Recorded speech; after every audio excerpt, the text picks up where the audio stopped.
بسم اللہ الرحمن الرحیم۔ السلام علیکم۔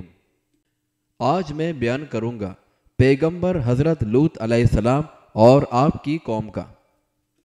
اس قوم نے ایسی کیا حرکت کی کہ اللہ پاک نے سزا میں ان کی بستی الٹ پلٹ کر رکھ دی۔ یہ حضرت لوط علیہ السلام کا شہر صدوم ہے، جو ملک شام میں صوبہ حمص کا ایک مشہور شہر ہے۔ پیغمبر حضرت لوط علیہ السلام بن ہاران بن طارق اور آپ حضرت ابراہیم علیہ السلام کے بھتیجے ہیں۔ یہ لوگ عراق میں شہر بابل کے باشندے تھے۔ پھر حضرت ابراہیم علیہ السلام وہاں سے ہجرت کر کے فلسطین تشریف لے گئے۔ حضرت لوط علیہ السلام ملک شام کے ایک شہر اردن میں مقیم ہو گئے اور اللہ تعالیٰ نے آپ کو نبوت عطا فرما کر صدوم والوں کی ہدایت کے لیے بھیج دیا۔ شہر صدوم کی بستیاں بہت آباد اور نہایت سبز و شاداب تھیں، اور وہاں طرح طرح کے اناج اور قسم قسم کے پھل اور میوے بکثرت پیدا ہوتے تھے۔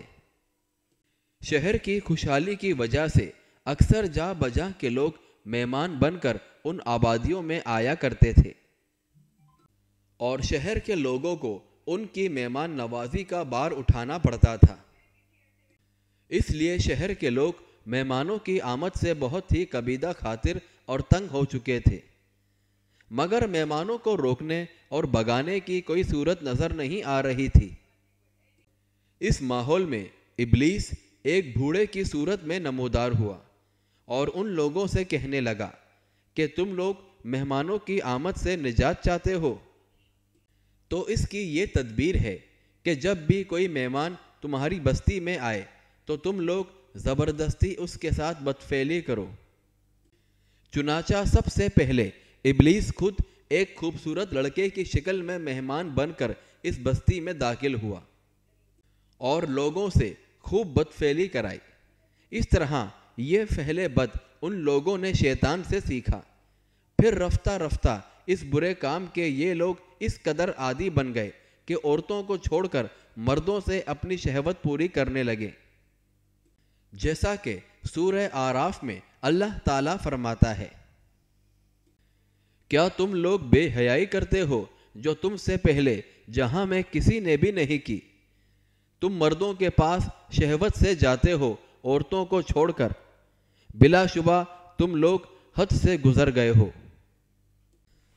بہرحال حضرت لوط علیہ السلام کی اس اصلاحی اور مصلحانہ وعظ کو سن کر ان کی قوم نے نہایت بے باکی اور انتہائی بے حیائی کے ساتھ کیا کہا، جیسا کہ سورہ اعراف میں اللہ تعالیٰ فرماتا ہے، اور ان کی قوم کا جواب اس کے سوا کچھ نہ تھا کہ وہ کہتے تھے کہ یعنی حضرت لوط علیہ السلام کو اپنی بستی سے نکال دو، یہ لوگ تو پاکیزگی چاہتے ہیں۔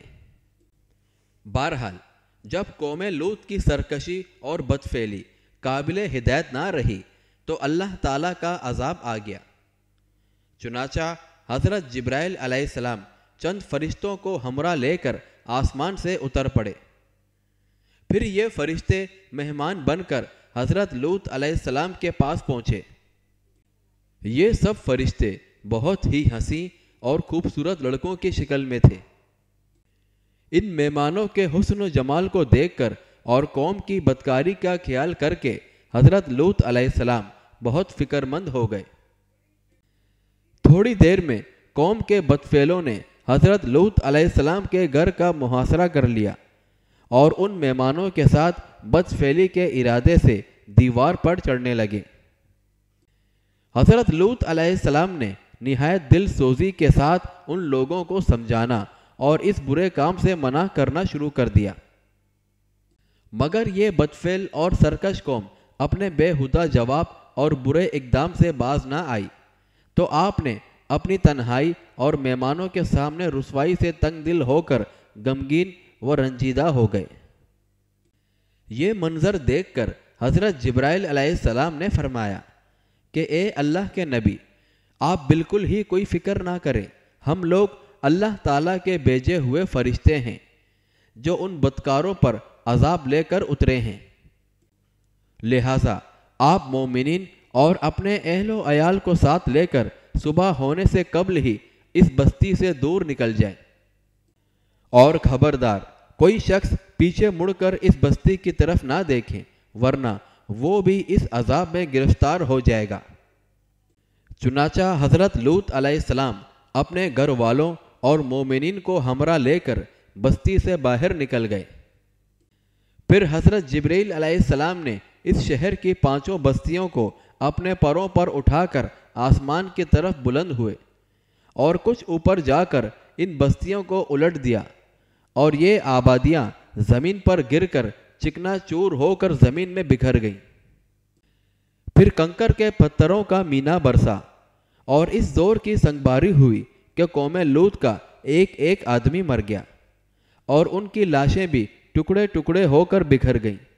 عین اس وقت جب کہ یہ شہر الٹ پلٹ ہو رہا تھا، حضرت لوط علیہ السلام کی ایک بیوی جس کا نام وائلہ تھا، جو در حقیقت منافق تھی، وہ قوم کے بدکاروں سے محبت رکھتی تھی، اس نے پیچھے مڑ کر دیکھ لیا اور یہ کہا کہ ہائے میری قوم، یہ کہہ کر کھڑی ہو گئی۔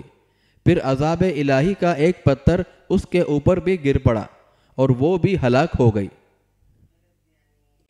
جیسا کہ سورہ الاعراف میں اللہ تعالیٰ فرماتا ہے، تو ہم نے حضرت لوط اور ان کے گھر والوں کو نجات دی، بحث ان کی ایک عورت کے وہ رہ جانے والوں میں ہوئی، اور ہم نے ان پر ایک مینا برسایا، تو دیکھ تو کیسا انجام ہوا مجرموں کا۔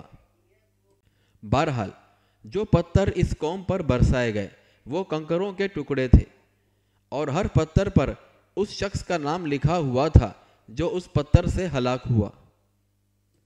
یہ کس قدر بڑا گناہ ہے کہ اس کے جرم میں قوم لوط کی بستیاں الٹ پلٹ کر دی گئیں۔